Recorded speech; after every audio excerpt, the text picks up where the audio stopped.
Bien, chers collègues, cette journée tourne à sa fin.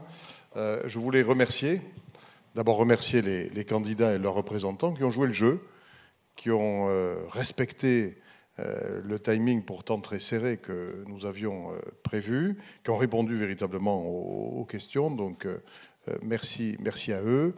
Je veux remercier aussi les équipes de France Urbaine, d'Intercommunalité de France qui ont travaillé beaucoup et bien travaillé, je crois, pour que cette journée soit une réussite. C'est la première fois, d'ailleurs, qu'on fait ça. Et puis, je veux vous remercier à vous, à tous les collègues qui sont venus à un moment ou à un autre, évidemment à ceux qui sont restés tout le temps dans cet après-midi. Ce que je crois que l'on peut tirer comme leçon à travers la variété des sensibilités politiques et la diversité des positions de celles et ceux que nous avons entendus, c'est la conscience désormais générale que l'État ne peut pas décliner ses politiques publiques sans une étroite coopération avec les collectivités et avec les territoires. Je crois que c'est ce qu'on peut retenir de ces auditions. Quoi qu'il en soit, nos deux associations continueront à travailler en confiance, en coopérant. Chaque fois qu'on pourra faire des choses ensemble, on le fera. On a une philosophie qui est assez proche, d'abord sur la nécessité d'être ensemble à travers le fait intercommunal, on y croit, les uns et les autres, et puis aussi la façon de se positionner. On travaillera avec le pouvoir qui sortira des urnes, bien évidemment, dans un esprit de construction, c'est-à-dire que quand nous critiquerons, nous proposerons quelque chose. Et dans un esprit transpartisan, ça c'est la force de nos associations, c'est-à-dire que nous n'avons jamais voulu les instrumentaliser à des fins de positionnement politique dans un combat qui est parfaitement utile dans une démocratie, mais qui n'est pas le positionnement, selon nous, des associations d'élus que nous formons. Donc c'est dans cet esprit que nous nous appuierons sur cet après-midi que nous avons partagé.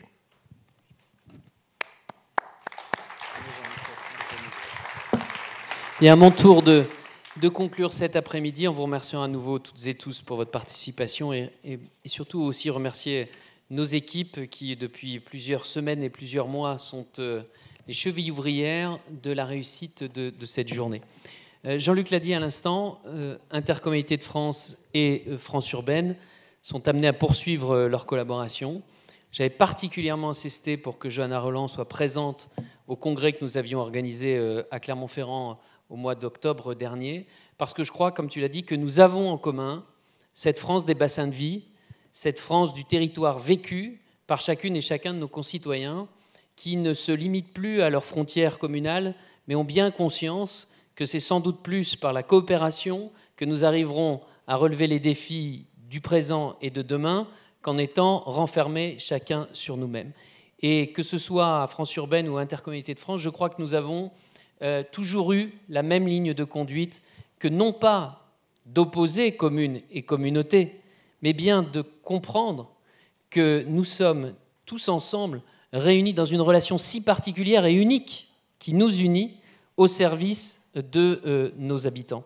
Et les messages que nous avons voulu faire passer aux différents candidats à l'élection présidentielle, quel que soit d'ailleurs celui ou celle qui sera le vainqueur à la fin, c'est comme tu l'as dit, Jean-Luc, c'est que demain, rien ne pourra se faire sans une collaboration entre l'État et ces territoires qui sont incarnés par les élus, par les intercommunalités, par les grandes villes et par toutes les communes et intercommunalités de France que nous représentons aujourd'hui. Mais que nous avons aussi besoin d'un dialogue en confiance avec l'État. J'ai entendu à plusieurs reprises la nécessité de recréer un lieu de partage pour créer du consensus avant que des réformes soient engagées, plutôt que d'avoir le sentiment d'être parfois mis devant le fait accompli. C'est ainsi qu'on réussira la transition écologique, la transition industrielle et aussi peut-être une certaine forme de transition démocratique, parce que ne nous y trompons pas, ce que nous faisons est extrêmement moderne, est extrêmement contemporain et a besoin, au lieu d'être attaqué systématiquement, d'être conforté, parce que c'est ça qu'attendent nos concitoyens,